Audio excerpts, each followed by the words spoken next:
आकाशवाणी लखनऊ से प्रस्तुत है प्रादेशिक समाचार।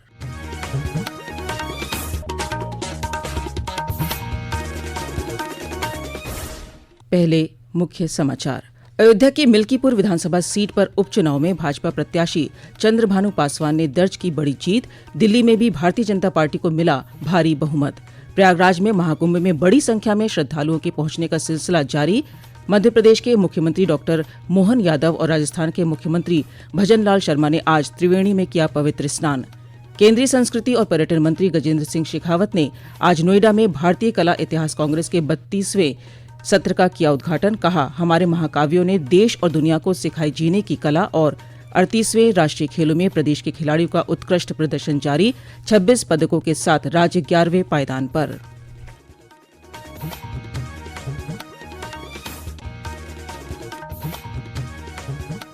नमस्कार। प्रदेश के समाचारों के साथ मैं मुक्ता शर्मा। समाचार विस्तार से। अयोध्या की मिल्कीपुर विधानसभा सीट पर उपचुनाव में भारतीय जनता पार्टी के प्रत्याशी चंद्रभानु पासवान ने बड़े बहुमत से जीत दर्ज की है। उन्होंने अपने प्रतिद्वंदी समाजवादी पार्टी के अजीत प्रसाद को 61,000 से ज्यादा वोटों से हरा दिया। भाजपा प्रत्याशी को करीब 1,46,000 वोट मिले हैं। वहीं सपा के उम्मीदवार को लगभग 84,000 मत प्राप्त हुए हैं। वहीं आजाद समाज पार्टी के उम्मीदवार संतोष कुमार लगभग 5,000 वोटों के साथ तीसरे स्थान पर रहे। मुख्यमंत्री योगी आदित्यनाथ ने इस जीत पर भाजपा कार्यकर्ताओं को बधाई दी है। उन्होंने इसे प्रधानमंत्री नरेंद्र मोदी के नेतृत्व में यूपी सरकार के प्रति आमजन के अटूट विश्वास का प्रतीक बताया।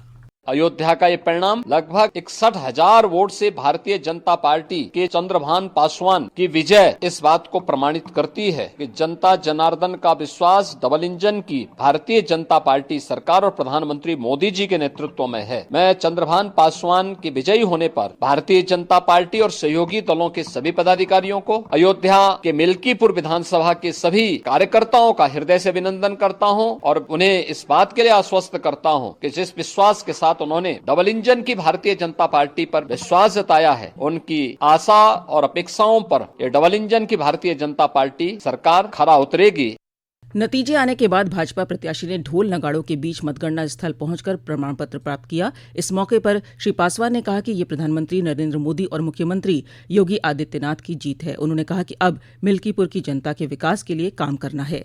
सर्वप्रथम मिल्कीपुर की सम्मानित देवतुल्य जनता के चरणों में प्रणाम करता हूं, उन्हें वंदन अभिनंदन करता हूं। जिस तरह से मोदी जी और योगी जी की नीतियों से प्रभावित होकर उन्होंने भारतीय जनता पार्टी के पक्ष में अपना मतदान किया और सारे रिकॉर्ड तोड़ दिए, इसके लिए मैं उनका आजीवन आभारी रहूंगा। वहां की जो भी मूलभूत सुविधाएं होंगी उससे मैं समाज में अंतिम पायदान पर खड़े व्यक्ति तक हर सुविधा पहुंचाने का काम करेंगे।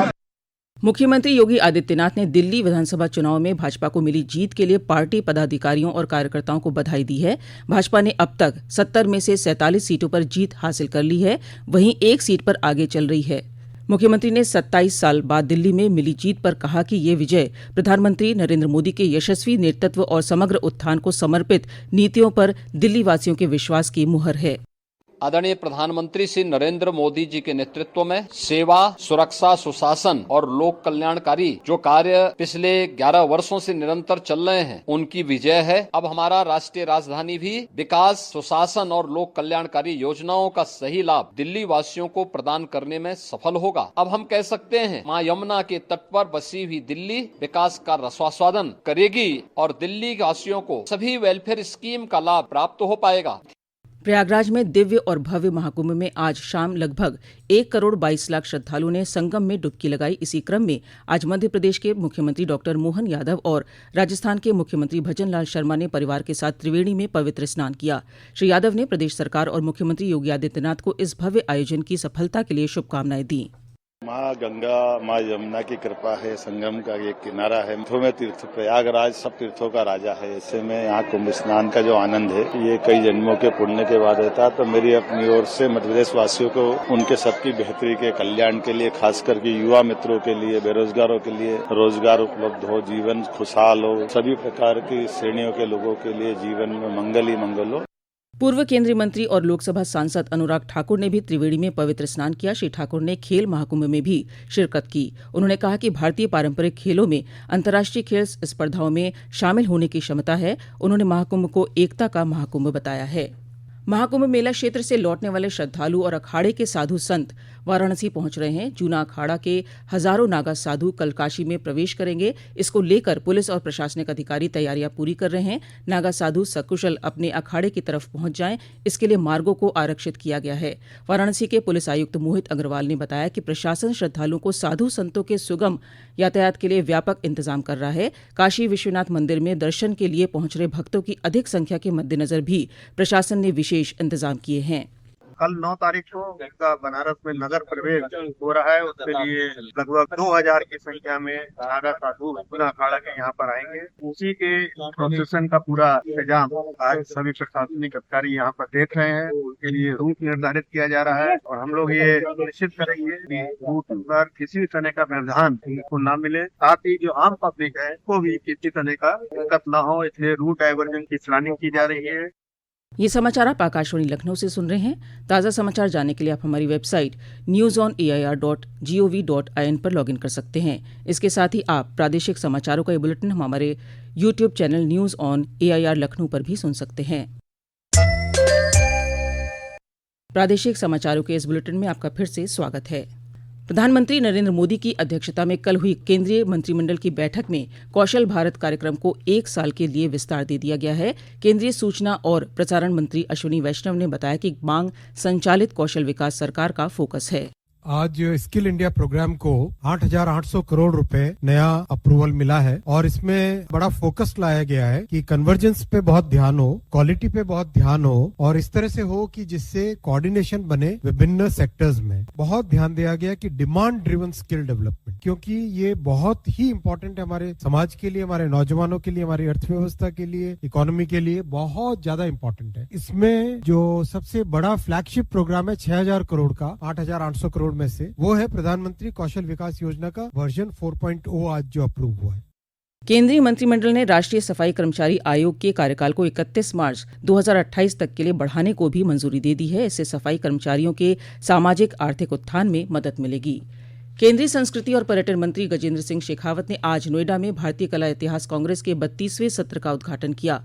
संस्कृति मंत्रालय के तहत 10 फरवरी 2025 तक आयोजित होने वाला ये सम्मेलन कला और संस्कृति में भारतीय महाकाव्यों का प्रतिपादन विषय पर आयोजित किया जा रहा है। इसका उद्देश्य महाकाव्यों पर आधारित कलात्मक अभिव्यक्तियों के विविध स्वरूपों को उजागर करना है। इस अवसर पर श्री शेखावत ने कहा कि हमारे महाकाव्यों ने देश ही नहीं दुनिया को जीवन जीने की कला बताई है। केंद्र सरकार ने देश को वर्ष 2027 तक फाइलेरिया मुक्त बनाने का लक्ष्य तय किया है। ऐसे में 10 से 28 फरवरी तक प्रदेश के 14 जनपदों के 45 ब्लॉकों में मास ड्रग एडमिनिस्ट्रेशन अभियान चलाया जाएगा। इसी के तहत आज लखनऊ में एक राज्य स्तरीय मीडिया कार्यशाला का आयोजन किया गया। वेक्टर जनित रोग अपर निदेशक डॉक्टर AK चौधरी ने बताया कि अभियान के तहत 1 करोड़ 10 लाख से अधिक लोगों को फाइलेरिया की दवा खिलाई जाएगी।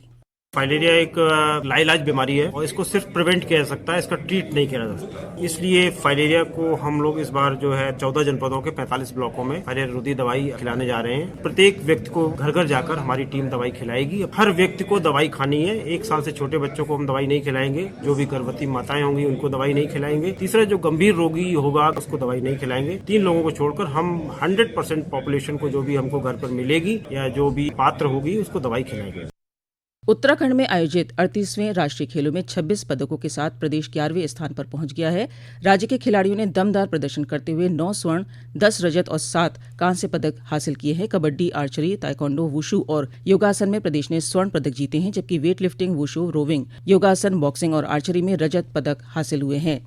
हैंडबॉल, वुशु, स्क्वैश, योगासन और ताइक्वांडो में राज्य के खाते में ब्रॉन्ज मेडल आए हैं। इन खिलाड़ियों के उत्कृष्ट प्रदर्शन से प्रदेश के खेल जगत में खुशी की लहर है।